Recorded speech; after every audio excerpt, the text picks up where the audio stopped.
자, 봉준호 감독이 영화 기생충으로 아카데미에서 작품상, 감독상, 각본상, 옛날에 외국어 영화상인 국제 장편 영화상 이렇게 4관왕이 되었습니다. 6개 후보에 올라서 주요 상 4개를 다 탔어요. 사실상으로 가장 핵심적인 상이고요. 그리고 이 봉준호가 이 아카데미 상뿐만 아니라 지금 각종 영화제에서 148개의 상을 받았다고 합니다.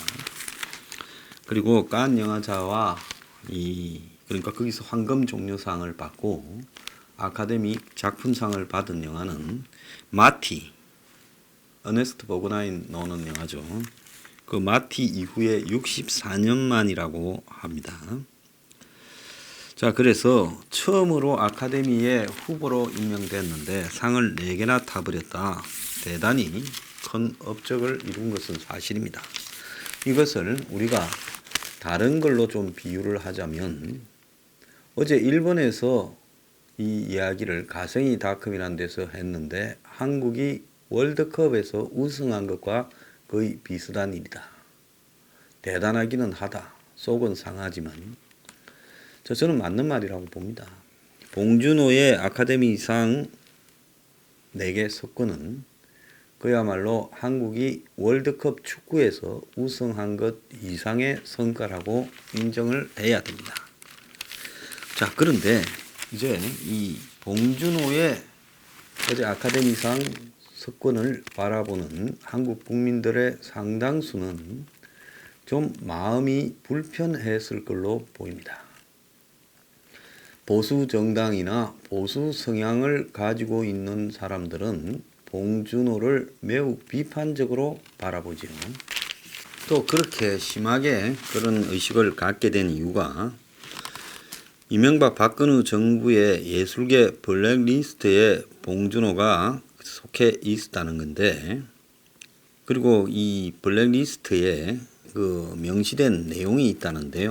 살인의 추억, 괴물, 설국열차 이 주요 대표자들이 살인의 추억은 국가 공무원을 부패하며 무능한 비리 집단으로 묘사해 국민에게 부정적인 인식을 주입시켰다. 괴물은 반미 및 정부의 무능을 부각시켜 국민의식을 작용화시켰다. 설국영화 시장 경제를 부정하고 사회 저항 운동을 부추겼다. 이렇게 이야기를 했습니다. 자, 그런데 이춘재입니까? 지금 살인범이 사실상 당시에 따로 있었다라는 게 드러나지 않았습니까? 그리고 그 과정에서 경찰이 보인 엄폐나 여러 가지 내용들이 맞기 때문에 그 시대를 그렇게 묘사했다고 그렇게 지적한 부분은 잘못된 부분이다 보고 있고요. 단지 주한미군에 대해서 괴물에서 주한미군이 한강에 버린 그런 어떤 화학물질 때문에 괴물이 나왔다고 하는 부분은 그건 내용상으로 봤을 때 좀 어거지가 있었다. 저도 그렇게 넣겠습니다. 자, 설국열차는 만화를 주제로 한 판타지고 또 그런 판타지에서의 사회저항운동 자체를 보수가 지금 다 부정을 한다면 지금 문재인을 뒤엎고자 하는 사회저항운동도 그러면 부정해야 되는 겁니까? 아니지 않습니까? 자, 그래서 봉준호를 바라볼 때 이 불편한 마음을 정확하게 이 보수가 해석을 해야 답이 나오는 것이지. 그냥 막연하게 봉준호는 좌파다. 그는 사회주의적인 성향을 가지고 있다. 시장 경제를 부인한다. 이렇게 말을 해서는 답이 나오지 않는다는 겁니다. 자, 봉준호가 생각보다 많은 상업 영화를 만들지 않았습니다. 플란다스의 개가 있고요. 저도 이 봉준호 영화는 다 봤네요. 플란다스의 개를 보면 사라진 개를 놓고 추적을 하죠. 배두나가요. 근데 이성재라고 대학 시간 강사이고 뇌물을 준 사람이 이제 자신의 처지 때문에 날카로워서 개를 옥상에서 아파트의 옥상에서 떨어뜨려 죽이고 또 아파트에 경비원이 개를 잡아먹고, 솔직히 개를 지키려는 사람과 개를 죽이는 사람, 또 개보다 못한 사람들의 이야기인데요. 당시 사회상, 즉 2000년에 만들어졌는데 IMF 이후에 한국 사회의 계급 추락에 대한 불안정한 의식을 이 영화에 담았다고 보는데, 잘 만들었다고. 솔직히 정치 의식이 배제되고 잘 만든 영화입니다. 그렇지만은 당시 흥행에는 실패했죠. 이런 종류의 영화를 본 적도 없고, 또 영화의 규모가 소품에 가까워서 그랬습니다. 차성재 제작사 차성재 대표가 사이드스니까 후원을 해줘서 봉준호가 감독으로 입봉을 하게 됐죠. 자, 살인의 추억이라는 부분은 이건 상당히 대중적인 영화에 가까웠습니다. 살인의 추억을 보면서 뭐 좀 불편한 영화 의식이나 이런 거를 느낀 사람들은 좀 없었을 겁니다. 그래서 다른 봉준호 영화와는 다르게 그나마 살인의 추억에는 나름대로의 유머 코드도 있고 봉준호의 영화 중에 가장 대중적인 영화다, 이렇게 보는데요. 거기에 당시 이 80년대에 올림픽을 앞둔 공권력의 무능, 이런 부분을 고집었다는데, 감독에게 그 정도의 비판 기능도 하지 못하도록 감독이 꼭 세계는 아름답고 세상은 권선징악이고 세계 질서에 다 수렴해서 살아가는 사람들의 이야기만 그려라면 그거는 사회주의 소련이나 중국에서 영화 감독들에게 요구해야 될 거죠. 그래서 그런 것들을 가지고 비판하는 것은 옳지 않다, 이렇게 봅니다. 자, 괴물은 이거는 당시에 봉준호가 두 가지 이야기를 섞어서 담았다고 보고 있습니다. 그냥 괴물 이야기에는 괴물을 바탕으로 한 한강에서 괴물이 산다라는 설정 자체부터가 비현실적이죠. 그런데 그 괴물이 그야말로 이 화학물질로 유전자 변이로 일으켜서 살고 복수한다, 이런 설정이 제가 봤을 때 봉준호가 왜 좀 무리하게 억지로 그런 설정을 그 영화에 담으려고 했을까라는 부분에서는 그 당시에 제가 영화를 보면서도 저항감이 있었습니다. 다만 그 영화가 그래픽상으로 봤을 때 굉장히 진일보해서 한국 영화 사상 최초의 사실상의 괴수 영화였다라는 부분이 오히려 흥행을 하게 된 요인이라고 보고 있습니다. 자, 마드가 해설하기에 제일 어려운데요. 그야말로 자식을 지키려는 엄마의 광기라고 봐야 되는데, 그 영화에 보면 전부가 어물합니다. 원빈도 어물하고, 자, 김혜자도 어물하고요. 그 마을 주민들도 어물합니다. 아들의 범죄를 덮기 위해 엄마가 또 살인을 하고 광기 어린 춤을 추고 하는 영화인데요. 봉준호의 마드는 봉준호가 대중성을 지향하기보다는 일종의 이 모성이라는 부분에 대한 좀 해부를 했다, 이런 부분이라고 봐야 되고요. 그리고 블란더스의 개나 살인의 추억이나 괴물이나 마드에서 봉준호 영화에 일관되게 이렇게 관통되는 부분이 뭡니까? 국가나 사회 시스템, 체제 부분들을 믿을 수가 없다. 즉 마드에서도 보면 이웃끼리도 다 불신합니다. 서로가 서로를 믿지 못합니다. 그래서 봉준호 영화를 보고 나면 깔끔하기보다는 뭔가가 마음속에 찝찝하고 이 찌꺼기처럼 뭔가가 남게 되죠. 그래서 우리가 영화를 보고 나서 밖으로 나오면 세상이 더 밝아 보이는 기분 좋은 영화가 있고, 보고 나면 기분 나쁜 영화가 있는데, 봉준호의 영화를 꿰뚫는 핵심은 좀 보고 나면 기분이 나쁘고, 그리고 봉준호 영화의 핵심은 사람은 다 내부적으로 다 자기의 망가짐을 가지고 있다. 그리고 온갖 사건들을 겪고 난 뒤에도 아무 일도 없다는 듯이 또 그렇게 하루를 꾸역꾸역 살아간다, 그런 부분이 담겨 있습니다. 자, 설국열차는 소재 자체가 봉준호가 각본에 관여한 게 아니라 유명한 만화를 소재로 해서 이렇게 영화로 만든 부분인데요. 이게 이제 계급에 대한 부분을 봉준호가 언급했다고 비판을 받았는데, 사실 이전에 봉준호 영화에서 계급을 크게 들이민 부분은 없었습니다. 뭐 괴물 같은 경우에 결국 국가가 아닌 서민들이 서민들 스스로 지킨다 했지만, 괴물이라는 영화를 보고 뭐 그것은 이념적 가치를 언급한다라는 것은 저는 그건 무리였고요. 또 솔직히 봉준호가 영화 괴물에 그런 자신의 이념적 가치를 집어넣을 만한 지적 수준도 그때는 완성이 안 된 단계였다고 봅니다. 다만 설국열차는 그 원작 자체가 긴, 지구가 빙하기에 접어들고 도피를 하는 사람이 설국열차를 타고 제일 뒷칸에는 가장 낮은 계층, 앞으로 갈수록 이 신분 상승한 계층, 또 거기에서 그 사람들이 자기의 계층에 걸맞게 즐기는 어떤 자신만의 문화, 이런 부분들과 관련해서 쭉 다뤘는데요. 솔직히 설국열차는 제가 볼 때는 이건 뭐 SF 영화라, 또 일종의 굉장히 현실을 한마디로 좀 비틀어서 바라본 상징적인 영화에 속한다라고 봐야 되고요.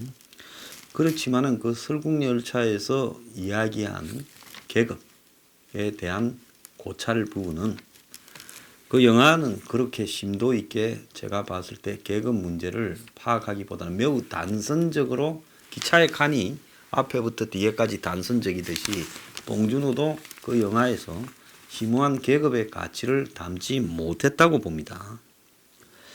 그렇기 때문에 이 영화는 평론적으로 봤을 때 크게 좋은 평가를 받지 못했어요. 다만 영화가 가지고 있는 소재의 흥미로움이 더 컸죠. 그래서 이 영화는 아마 그 이미경 씨가 미키리 CJ에 돈을, 이 봉준호가 국제적으로 펀딩을 못했고 미국을 기반으로 만드는 영화인데 한국 영화가 아니죠. 그런데 이제 이미경 씨가 펀딩을 한 걸로 알고 있습니다. 자, 옥자 같은 경우에는 넷플릭스에서 돈을 대서 서울에는 대한극장 같은 이 독립극장이 일부 개봉했고 바로 넷플릭스에 가서 이렇게 된 영화죠. 그래서 저도 넷플릭스에서 봤는데요.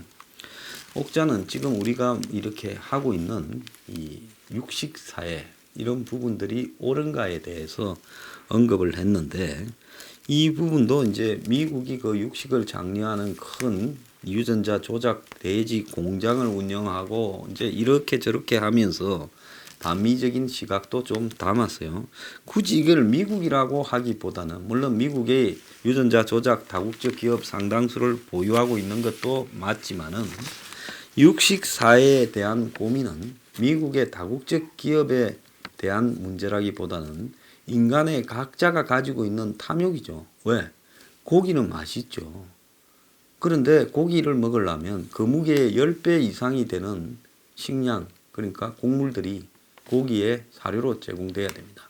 그런데 사람이 동물을 먹는 부분에 그 동물도 어쨌든 자신의 세계나 생각이 있는 그런 집단인데, 동물들을 잔혹하게 사육해서 잡아먹는 부분이 옳으냐라는 부분에 대한 문제의식은 영화로서 저는 별로 다루어지지 않았는데, 그걸 직접적으로 동물을 잡아먹는 부분을 다루기는 쉽지 않았을 거라고 봅니다. 그러니까 유전자 조작 돼지라는 그런 상징적인 존재를 만들어내어서 인간의 육식과 그리고 또 식품이 그야말로 상업화되는 과정에 대해서 비판을 한 부분, 저는 오히려 봉준호의 다른 영화들보다도 옥자가 메시지가 선명했다라고 보고 있고, 다른 영화들보다는 좀 나았다라고 평가하는 사람입니다.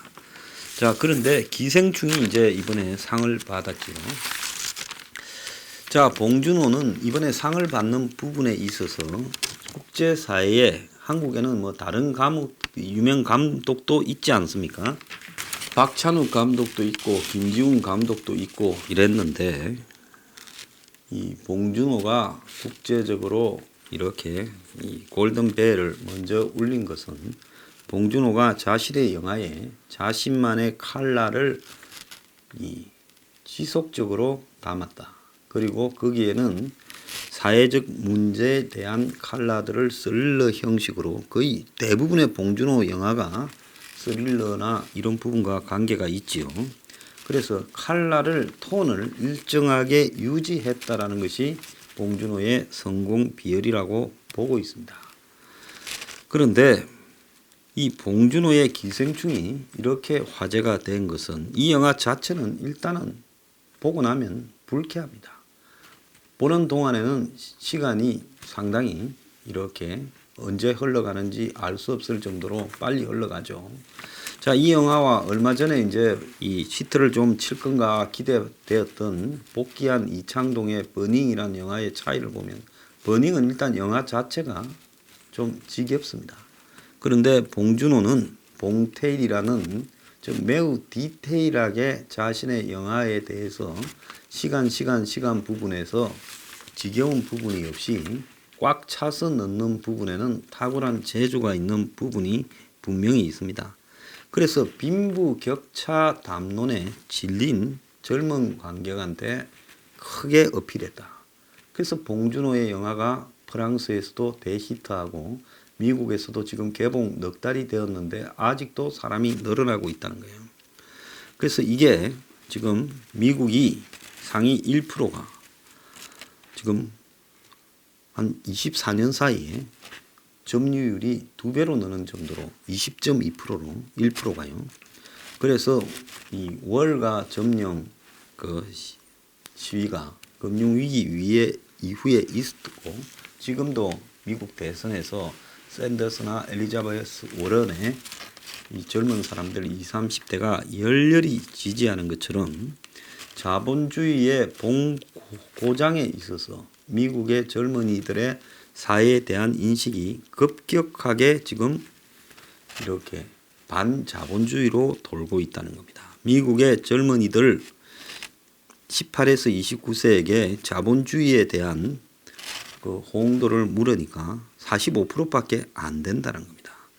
그러니까 부모들은 자본주의의 덕을 보고 자란 황금 세대인데 청년들은 태어나서부터 불평등함을 느끼고 사는 거예요. 전 한국도 불평등이 지금 갈수록 심화되어 가고 있지요. 자, 근데 불평등을 1대 99로 봐야 되느냐, 20대 80으로 봐야 되느냐는 부분에서 1대 99는 불평등을 왜곡하는 거고 사실상으로 전문직, 한국 같으면 연봉 1억에 가까운 소득을 올리는 20대 80의 사회로 보는 게 맞다라는 이야기가 지금 많이 나오고 있습니다.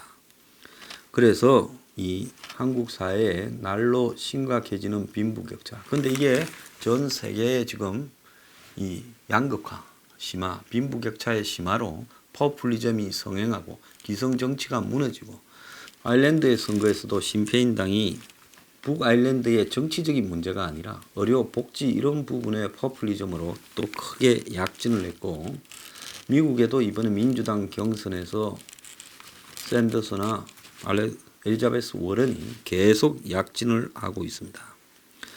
그래서 결국은 세계 자본주의 위기에서 계급 문제를 자극한 봉준호가 타이밍상 맞아떨어졌다. 근데 기술적으로 그 영화를 잘 만들었다. 다만 표현하는 방법에서 저는 계급 포르노를 도용했다 봅니다. 우리가 빈곤 포르노라면 빈곤을 가지고 이렇게 어려운 계층을 돕자고 아프리카에 뼈만 남은 다 죽어가는 애들을 TV에 등장시켜서 모금을 하고 하는 행태를 빈곤 포르노고 또 그런 걸 광고에 이용하는 것도 빈곤 포르노하죠. 마찬가지로 봉준호는 영화라는 상업적인 수단에 계급 포르노를 이렇게 했다고. 왜 계급 포르노냐? 봉준호 측이 아니더라도 인간이 각자 모여서 노력으로 지금 계급차 이런 부분을 극복하기 위한 희망을 갖자 하는 부분을 얼마든지 전파할 수 있어요. 근데 봉준호의 기생충을 보면 거기에는 희망이 등장하지 않습니다. 별로 나쁘지 않은 주인은 칼에 찔러서 죽고 그 가정은 파괴됐겠지요. 그리고 또 죽인 사람은 지하로 숨어들어서 또 그 집 지하에서 기생하기로 작정을 합니다. 또 아들은 크게 다치고 그냥 세상에 대한 희망을 거의 잃어버린 채 살아가게 되겠죠. 딸은 죽었고요. 자, 그렇게 보자 하면 결국 봉준호가 이 묘사하고자 하는 세상은 뭐냐는 겁니다. 희망을 갖지 말자고요. 그리고 지금 계층이 두터우니까. 그러니까 이런 격차 부분들을 이렇게 뛰어넘는 것은 뭡니까? 절망에 가깝다라는 걸 이야기하고 싶은 겁니까? 아니면 각자가 그냥 고통을 안고서 살아가는 걸 이야기하는 겁니까? 저는 한 사회를 리얼 다큐멘터리식으로 드러내는 부분에는 뭐 그 나름대로 영화가 숨기지 않고 있는 그대로를 묘사하는 것도 좋다고 보는데요. 근데 봉준호의 기생충은 있는 그대로를 묘사한 게 아니라 이야기를 극대화해서 심지어 공간까지도 수직으로 상징화해서 지하실과 위부터 가지지 못한 자와 가진 자의 냄새 문제, 그런 부분들을 다 상징해서 묘사하는 일종의 소설이지 않습니까? 그럼 소설 속에서의 현실을 저렇게 암울하게 묘사하면서 많은 저 영화를 본 사람들이 불쾌하다, 찝찝하다라고 호소를 하고 있습니다. 뭐 그 사람들이 상류층이라서 불쾌하고 그런 게 아니라 일반적인 서민이나 중산층조차도 불쾌하게 느끼는 거죠. 그러면 계급성을 불쾌하게 알려서 그 사람들을 자극하고자 하는 게 목표입니까? 자, 그래서 봉준호 영화에는 저는 인간다움도 있어야 된다. 인간이 사는 사회가요, 뭐 멀리서 보면 이렇게 희극이고 가까이서 보면 비극이라는데, 봉준호는 그걸 강조하고 싶은지 모르겠는데 적어도 이제 봉준호가 작가의 반열, 마스터피스를 만드는 그런 반열에 올랐다면 봉준호 스스로도 자신의 사고의 깊이를 좀 이렇게 늘려야 되는 게 아니냐. 젊었을 때 인간에 대해서 충돌로 봤던 사회주의적 감독 켄 오치도요, 좀 나이가 들면서 어떻게 세상의 문제, 계급의 문제를 해결해야 되는가에 대해서 굉장히 냉소적이고 또 잔인하게 드러내지만 그 영화를 본 사람은 마음이 뭉클해지거나 따뜻해지거나 그렇게 됩니다. 근데 봉준호는 지금 사람들에게 감동이라기보다는 불쾌한 감정을 불러일으키면서 영화를 만들어가고 있는데요. 이제는 좀 변해야 되지 않겠는가. 본인이 세상을 바라보는 철학의 깊이를 좀 늘려야 그런 부분이 이렇게 될 거라고 봅니다.